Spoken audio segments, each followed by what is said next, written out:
E aí, tudo bem? Hoje a gente vai falar de X-Men 108 de dezembro de 1977.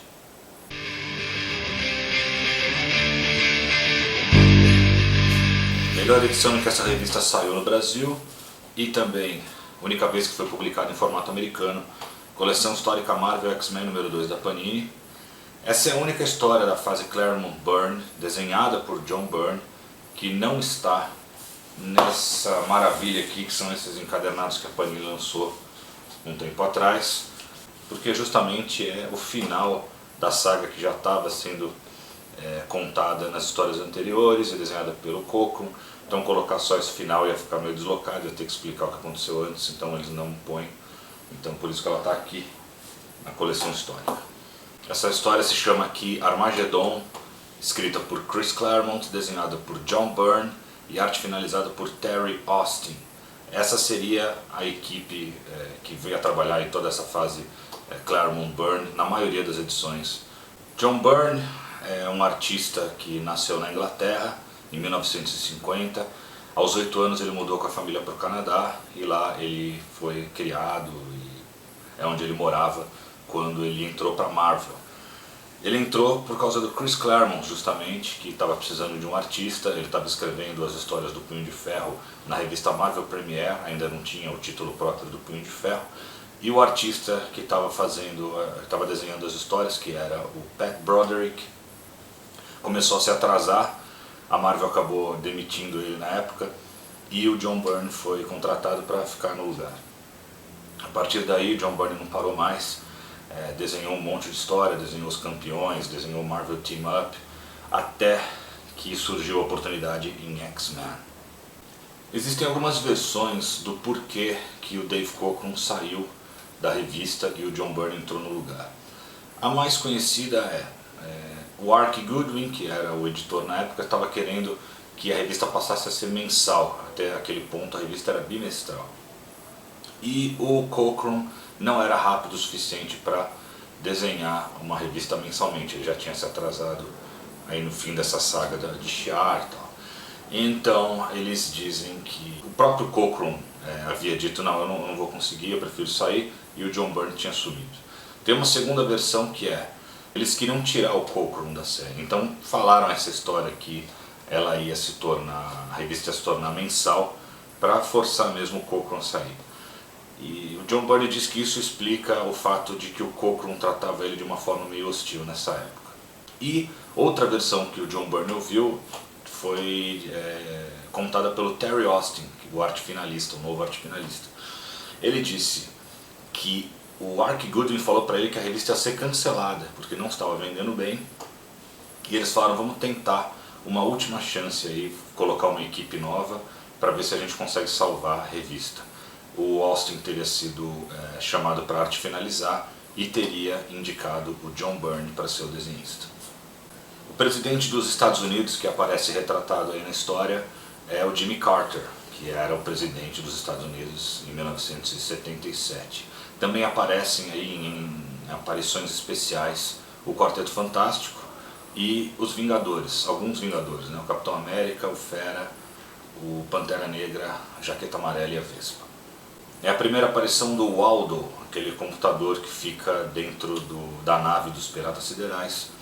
E é também a primeira aparição do Jeff e do Moat, que são os dois guardiões do Cristal Unkran.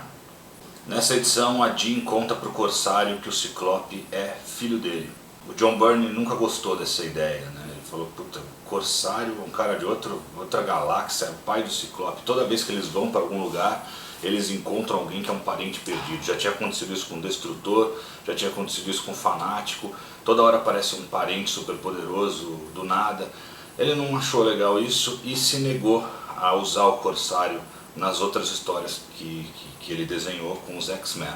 O Corsário só seria trazido de volta nos anos 80, quando o Cockrum voltou para a revista dos X-Men, na saga da Ninhada, e só aí que o Ciclope ia saber que ele era o pai dele.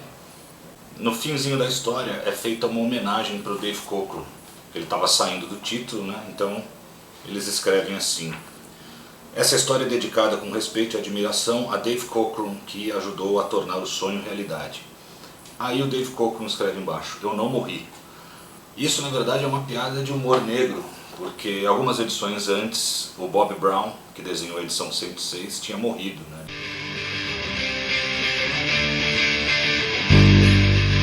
No final dessa saga de Shi'ar, os X-Men estão ali tentando deter o avanço do Crystal N'Kram. O poder dele está sendo liberado e o mundo, o universo está ameaçado de deixar de existir. E aparece ali um guardião do cristal, que o nome dele é Jeff, é um anãozinho, até um personagem bem ridículo, meio cartunesco assim.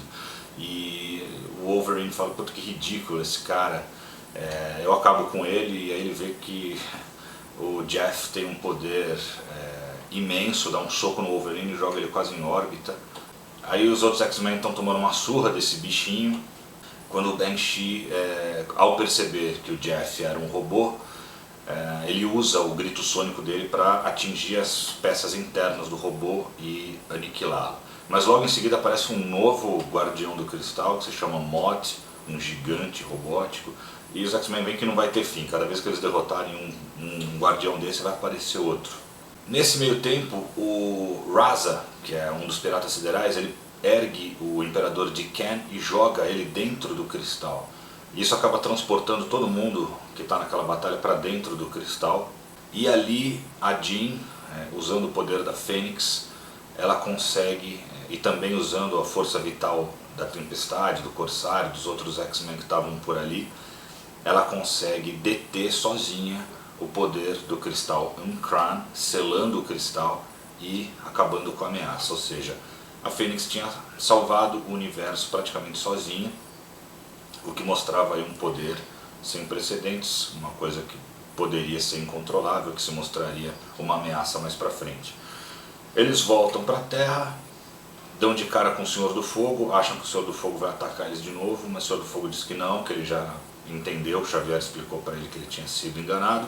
Assim termina essa saga de Shi'ar. A Lilandra vem também para a Terra junto com os X-Men e fica ali ao lado do seu amado Professor X.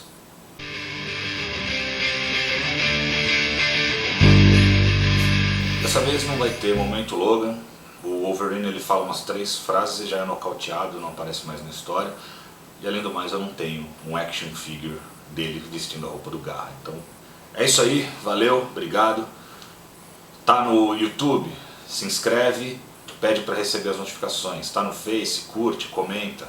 Tá no Instagram? Curte, vai até as outras mídias para assistir os vídeos.